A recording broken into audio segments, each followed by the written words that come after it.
Now I'm about to pull up a match that I was at. I was at the match. I was there. I was actually one of the people helping one of the cameramen there. I have it labeled Christmas Chaos 2004, but I believe it was Christmas Chaos 2005. And it's JJ Perez versus Puma. And this is when Puma was hot, man. I mean, that dude is still a top player, but I'm saying, like, this is when Puma was coming up, man. This is when he was like 20, young 20s, I want to say.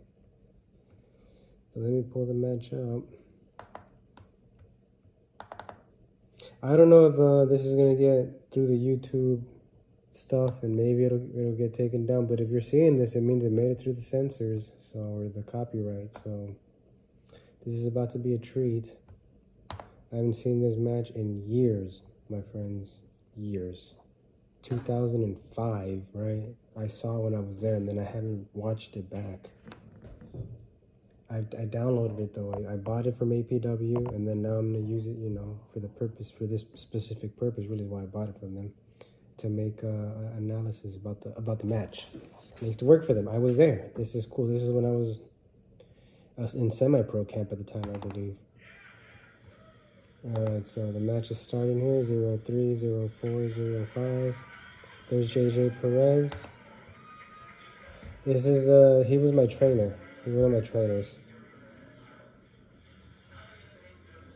He's a cool dude, yeah. He actually stole one of my moves. But it's like I wasn't even on the show, like in front of a crowd for APW yet, so he stole my move, and everybody thought it was his move, you know? And there's no video proof of me doing it before him, so. And then there's another move that somebody else stole. But I mean, it's whatever, honestly. I'll just make another move. It's not really a big deal, but I remember that. I was like, wow, this guy, he's my trainer, and he's stealing moves from me. Like, that really... I must be doing something right if that's happening, you know? So I felt good about it. I can't really hear what he's saying. I'm skipping ahead to 208, 209, 210. Okay, so we got Puma over here to the right. TJ Perkins, he ended up being called, I think he's currently named TJP is what he calls himself. I want to say he was the first WWE Cruiserweight Champion as TJ Perkins. I wrestled with this dude, man. Like, it's insane. I trained with this guy. Like, this guy's a legend, man. I haven't really been checking what's going on with JJ. All right, so right now, I'm assuming that JJ is the face because he's the hometown, he's the local Fed champion. And we got Puma coming in from Japan. He's hooded, so you can't see his face, so it gives him a little bit of a, like, nefarious type of thing going on, so it makes him more dislikable in this context. All right, so it looks like right now they're in the shine, I would say. This is a 30-something minute match, so this is about to be yeah, so they're in the shine. Right now they're just going to be wrestling, but JJ is going to keep out wrestling Puma. Alright, so Puma's going to, he out wrestles him. Boom. It's really Puma working around JJ right now. I think JJ is the TV champion here. Maybe he's the APW champion, or he's some... I don't think he's the actual APW heavyweight champion, though. Alright, so... JJ is shining. Watch Puma how he sells, man. Like, even back then, he had his way of selling. Yeah, so you see the guy, the guy that's filming this, he's on the apron here. When it cuts back out, you'll see him. He's standing on the apron. He's got a Santa hat on. I'm pulling cable for him, but I'm crouched down. They told me, make sure to stay your ass. Like, see, I'm down here by his feet. But they're telling me, stay crouched down, don't come out on the camera, so I'm pulling cable. I think it was this event. If not, I was standing up in the corner of the stairs here and watching it from up there, and I think I was like security or something. So back to the match. It looks like JJ keeps trying to wrestle him, but he can't because Puma's like too good. So as we were seeing in those previous NJPW matches at the Super J, they're going very much with the strong style here, where they're just gonna try to out wrestle each other the whole time. But you know, subtly, you know who the good guy is. Even though no guy's really taking the lead as the heel, they're kind of just being athletes in there, going back and forth. But I'm telling you right now, Puma is the heel, 100%. There's no way he's not. Even if they're both just kind of like wrestling right now, I know that Puma is the heel. You could tell just by the way the match looks, really. He's got the darker look to him, which will help you guys out there who, you know, whether you're figuring out whether you're a heel or a face or what you like better or how to switch back and forth between the two. Because like I was saying in one of the other videos, you have to be able to read the crowd. And if you're supposed to be the face, but then they start treating you like the heel, you have to know how to ride that wave. It's really subtle, as you can see right now. So right now, AJ is back in the lead here. They still haven't in a way left the shine, right? If I'm following the traditional steps, there hasn't been a real cutoff where JJ has been completely cut off, because these are not hope spots. They're still just wrestling, so it's still very much in the beginning. And we're at 620, 621 of 34:27 is the total length of the video. So they're probably going to spend a little bit of time here in the shine for a while, where they're going back and forth, where they establish who's the better wrestler and stuff like that. But they're really just wrestling right now. All right, yeah, so he goes for the small package. Yeah, and then those dramatic pauses. That stuff is big. Like that's what I was saying earlier when I was saying don't do holds, or not to not do holds, but for a while I didn't like to do holds because I felt they like slowed down the pace of the match, and I really like that climactic feel to my matches. So I would always try to like rule them out. But if you put them in there at strategic times, like you saw right there when they popped up after that chain wrestling exchange, it does add a dramatic effect to it. You can tell you can completely add to the storytelling, which I wouldn't focus on the storytelling before. So here we go with JJ. Yeah, they're still like in the whole shine part of the match. Even though they're not, they just haven't moved to the heat. It's really interesting how they're doing the match. They're just going back and forth. So if I was in this match right here, I would just be hitting moves, you know? That was cool. He hit a move. Stuff you've been thinking of. They went over this. I remember them going over this before they had the match. I was watching them and stuff. It's pretty cool, honestly.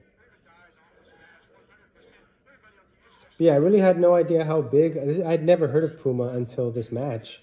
And then he came and they were talking him up and everything. And then I ended up looking him up afterward. And then I wrestled with him later on in San Bernardino. This right here is in Hayward, California. But I ended up seeing him again in San Bernardino. And I wrestled with him there. And then I saw him again in Burbank, California, I want to say. Yeah, I ran into this dude probably like 4 times, 3 times, 4 times. But they're just really going back and forth right now. So if you're the one calling the match, right, if you're having this kind of match, because they're really treating this match like a couple of prospects, right? Like where they're both trying to. This reminds me a lot of the Chris Benoit or the Pegasus Kid Black Tiger 2 match, where it's 2 up-and-comers or 2 young studs, and they're just showing the repertoire. They're just going through moves. They just got stuff they want to get out, you know, because they've been thinking about it. Like, I know how this feels. Like, you just think about wrestling and you want to do moves, and then your next match, you're like, hey, man, I want to try this move I've been thinking of. So right now, they're just doing that. So here's a bit of a pause. So here they're starting to go on the whole, like, tired thing. If you're following the psychology of the match, they're about to start slowing down. After every move, they're about to take longer to get up. Let's see how this goes. They've been fairly steady in the energy, But maybe here they're going to start going up and down, you know? Moves, break, moves, break. That's another thing about doing holds is when you start getting into the right before the falses. So you go in the shine in the beginning, you do all this chain wrestling, like they're still actually doing it. I thought they were maybe going into like the hope spots, but no, they're not. Or maybe, yeah, here we go.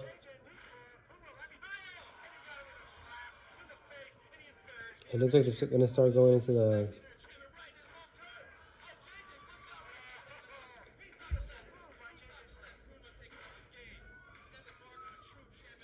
This looks kind of like a hope spot. They're still kind of just chain wrestling, you know. But it's like JJ's starting to take the lead here for sure. But like I was saying, so you can go through the shine, and that's basically the wrestling part of the match where you're actually going back and forth and you're like trying to see who the better wrestler is, which is what they've basically been doing the whole time. They haven't really left that phase. They've kind of been staying there. Nice move. I forget what that move is called, but yeah, so they just said he's the internet champion here. That's what he is. So you can do what they're doing though, where like they're just kind of just staying in the shine the whole time. But at some point, somebody has to take the lead, and there's a cutoff, and then one guy kind of takes the lead, and the other guy starts trying to come back on him the whole time. Like one guy starts to like win, basically, is what I'm saying. It looks here like JJ has started winning.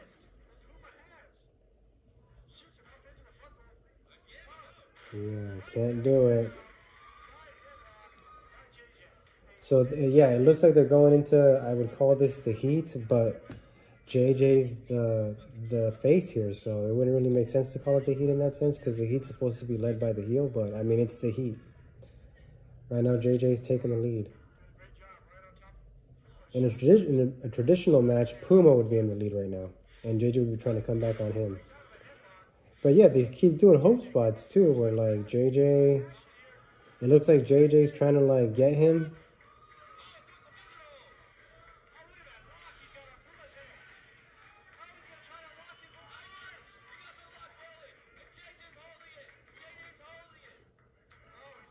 Yeah, that's cool. He's got him in like a double chicken wing type of thing. Yeah, but like I was saying, Puma keeps trying to cut off JJ, and he just can't. And JJ's just taking the lead. So that's what's going on. Is that instead of there being a cutoff where Puma takes the lead, JJ keeps not giving him the cutoff, and Puma keeps kind of teasing it.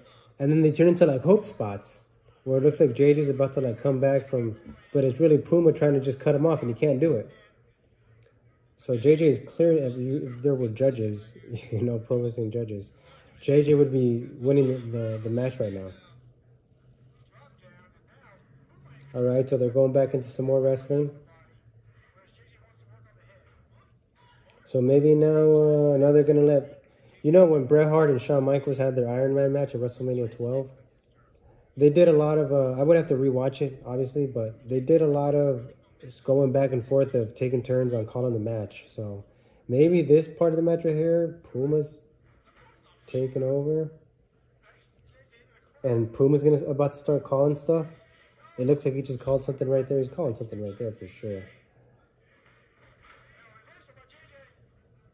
Is that me? That might be me on that camera, actually. Remember I was saying that I might have been up there. That's what I was doing up there in the corner of the stairs. I was filming that angle. I think that's me. I wasn't pulling cable in this. I pulled cable at another show. Yeah, so back to JJ. So like I was saying, it looks like instead of them doing the traditional cutoff into the heat, Puma's trying to cut him off the whole time, and he can't. He gets little moments of a heat, and then JJ cuts him back off. So JJ's the obvious guy in the lead here. Like, Puma cannot get to him, even though he keeps trying. So they're starting to slow it down here into holds. Yeah, so holds are all right. You see, the crowd gets to get a moment to gather their thoughts and what they think about what's going on. People can go use the bathroom or whatever. I don't really like this kind of stuff, though. Like, but what's going on here Because it is essential to learning. Because you can't have just non-stop action the whole time, like I've been saying. When you get in these parts of the match, you have to just really understand the whole fatigue factor. Like, that's what's happening here. Like, you're starting to sell the fatigue now. That's how I've sort of reconciled it in my mind. Like, at some point, you're going to start getting tired. So you start getting into holds, and it starts getting spotty like this, where it's just like spot, hold, spot, hold. That's how you know the falsers are coming up. All right, so Puma is going back to his hope spots. Like, it's really him trying to cut off JJ, but JJ doesn't let him. But they started to turn into Puma's hope spots. All right, so maybe this is the heat here. We're at 15, 26, 27, 28, 29 of the match, of a 34-minute match, so 34.5-minute match. So maybe now JJ or TJ is about to start the heat. Maybe that's what this is now. That was a really long shine is what that was, man. But it looks like TJ finally got the cutoff. You see he's messing with the referee. You can see that he's calling stuff now too, so it's definitely his part of the match now.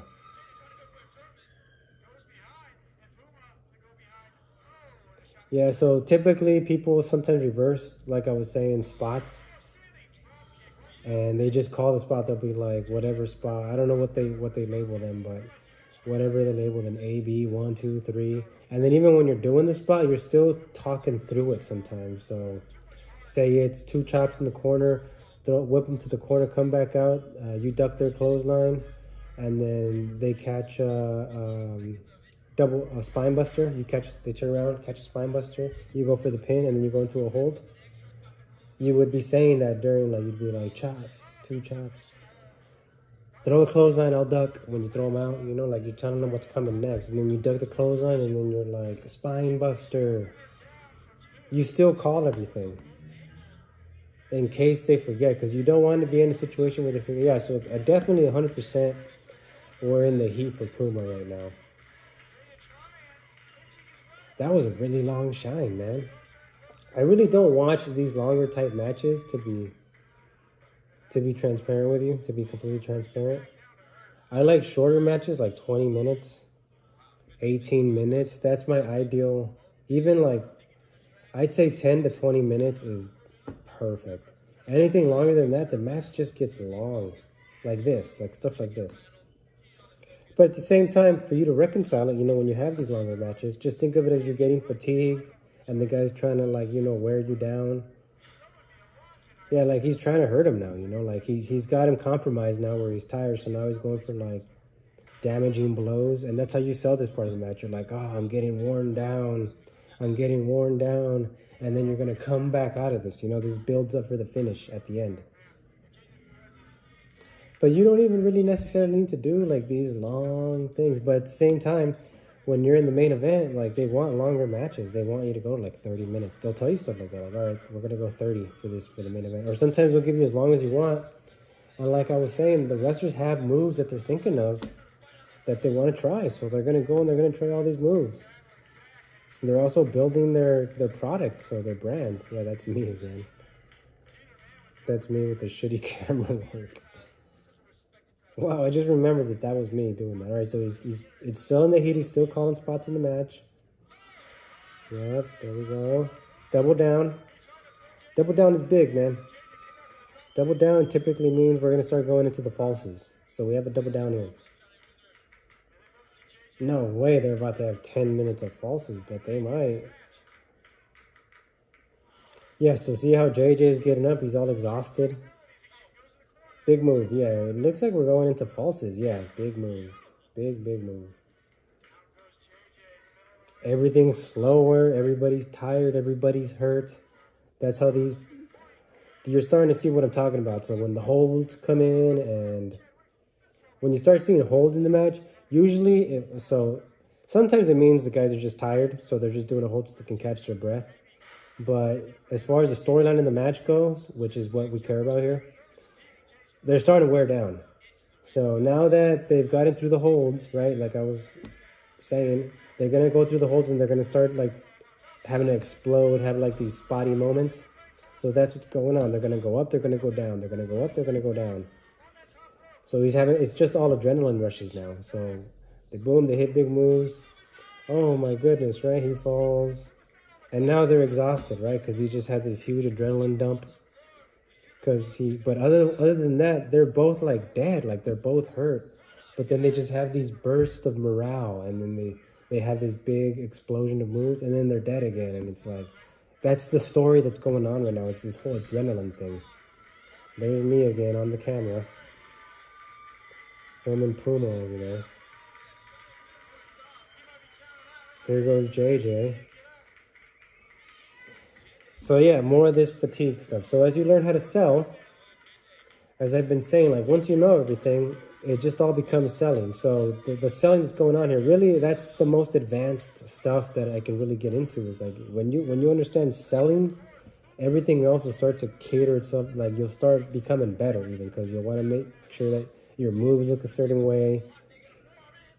Boom, nice. Weird cut there, but so we're having maybe a Hulk up here. This is like a little mini comeback. It's not really a comeback. It's like them vying for position, right? Here we go. Yeah, bam. Nice. Beal out of the corner. That may be my favorite move. I love that move. At least I love taking it. You get to just, that move feels so good. A Beal bump out of the corner. Nice. So they're vying for position still. It's weird. It's like they're not in falses.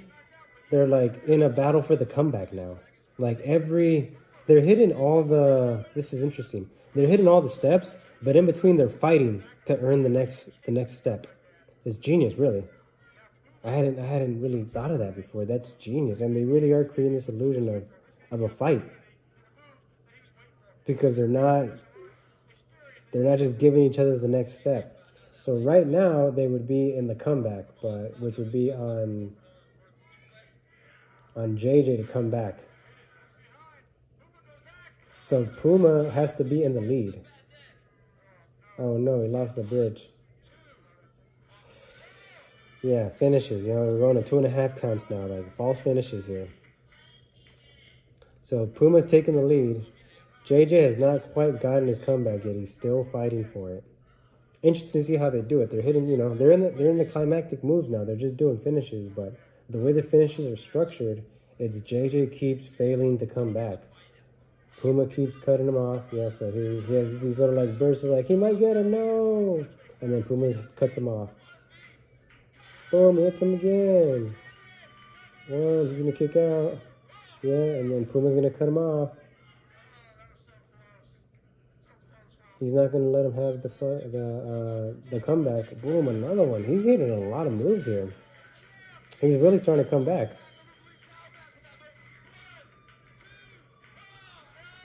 So you can see they're in the falses now, but now the falses are starting to take on this whole complexion where it's JJ's comeback now. But they're all big moves. So he's keeping up the whole big moves rhythm. Here we go. Big move coming. Top rope. Springboard. Oh, nice. Somersault. No. Oh, nice. Texas Cloverleaf.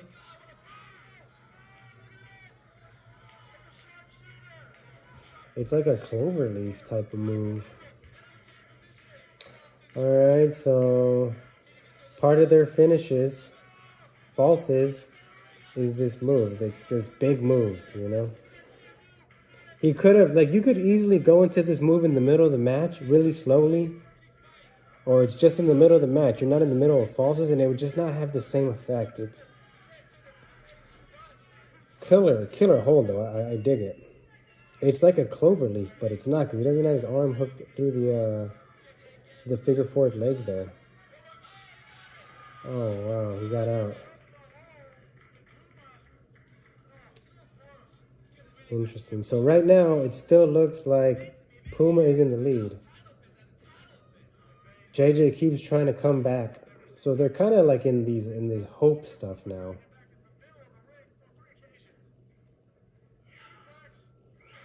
Yeah, they're like in falses, but it's JJ keep trying to come back.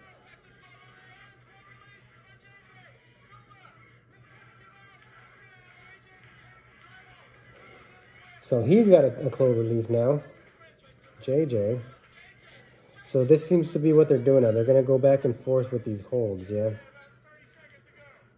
This is how his false is like. Maybe he'll finish him. Like they're totally in falses here. Falses are so much fun. I just cannot stress that enough. It's my favorite. I love that part of the match. I love it when we're in the falses, hitting big moves. So now look, remember, it's how much the selling is mattering here. We got like sort of double down here. So there's about to be another explosion here. Oh, nice. Big move. I believe that's his finisher. So he's in his comeback now.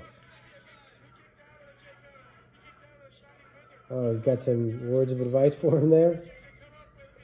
All right, so like I was telling you, sometimes even though you know the spot, you still talk with the guy through it. Because you just don't know what he's thinking. Oh, shoot. That was a bit worked looking, but it's all right. It's still a cool move. Yeah. I think he gets him. He got him.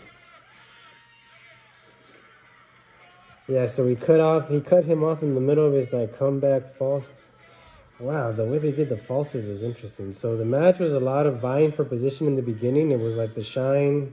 Puma had to work for his heat, his cutoff for the heat the whole time. He finally gets it. Right, then after he gets the cutoff, he goes into his heat a little bit.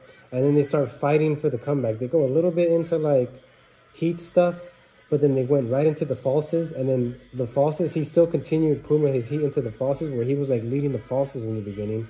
And then JJ took over. As during the falses, he's fighting to beat Puma. And Puma just keeps hitting him with falses type moves. And then JJ takes over and he starts hitting his moves, which kind of signals his semi-comeback. And then he was in the middle of his comeback here, and Puma caught him. Puma did, some underhanded tactic because he's the heel. Wow, real interesting how that was. But, all right, so I'm pausing it at 27.7. Thanks for watching these series of videos. I'll see what you guys think. Let me know what you think. It'll help me make more videos in the future. And I'll go back to working on that 7 steps match and see how soon I can get it done. It's just a really long... It's very complex, but I'll get it done. Like I said, I've got like the first 4 or 5 steps done. I've got to just refilm the last 3 and then edit it up, and it probably wouldn't take me more than a week if I really just got on it, so. But I have other channels. That's what prevents me. Like I have other channels that I'm working on, and that takes up a lot of my time, so. But yeah, give me some love, let me know what you guys, show me some communication so I know what you're thinking out there, and we can keep this going. Any matches you want me to analyze, just send me the match or tell me the name of the match and I'll look it up. I don't really watch new matches. I've stopped watching pro wrestling since like 2005, so I don't really know. I am aware of like stuff that's going on. I still kind of like peripherally keep up with it, but I don't really watch it anymore. I've watched a few things since I stopped, and they're just not as good. Like they just don't have the style that I like. Even in Japan, like it's just. But I'll watch stuff, if you guys send me a request, I'll get the match and I'll watch it and I'll do a live reaction to it, and I'll post it and let me know what you think, But it'll help you learn how matches work better. That's the whole goal of these videos, is for me to really explain how the match is happening, So when you're in the match, you can feel it. You can feel where you're in, what the moves mean at that point in the match. You have different moves that come up in your mind. Really, your moves are just gonna, if it was like with me, the moves just kind of come up. You're like, you just feel what's next and you just want to do it. You just see it in your head, But it helps you understand how it's affecting the crowd is my point. So if you understand how you're affecting the crowd, then you have so much more control in the ring. And if your matches start going flat, why. You could be like, okay, well, I take a pause here and start building the match up, start interacting with the crowd more, start talking to them more, or I got to get the crowd more involved, and then rebuild from there. And you just know how the moves work and how they what they mean and the significance of, depending on the context and how it's being built up and how what a fight looks like.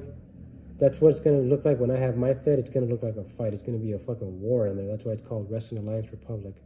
So maybe it's going to take me 10, 20 years. But once I get that business up and running, you're going to be seeing a lot of these style matches where it's like a fight the whole time. It's strong style. It's like ECW, late 90s feel. And it's going to be like that underground type of stuff. So anyway, when I start having matches, a show with matches like that, it's going to be my brand, you know, which is another thing about pro wrestling is like you have to understand how to brand yourself, which I can make a video about that too. I don't want to keep talking too long in this video. But yeah, I've got plenty to say about professional wrestling. I can help you become a professional wrestler. I reached the mountaintop. I didn't quite, you know, take advantage of it, but I did make it there, and I was, you know, I was comfortable. I felt really good, and I felt skilled, and I felt like I knew what I was doing. So I can break stuff down like this all day and explain it to you so you can understand it better on your journey, and you can become a pro wrestler and kill it and become the GOAT, because that's who we want. We want the GOATs to come and watch this channel. I want the GOAT to come to this channel when he's still coming up, and then 20 years from now when he's the GOAT, he says, man, I used to watch that Catch Canister channel. That really forged my fundamentals in my mind of how to view matches. Is just, that would be amazing, right? And then maybe I'll come back to wrestling once I get my fed up. I don't know, I'm pretty old. I'm 40 now, so we'll see. But I'll see you guys in the next video.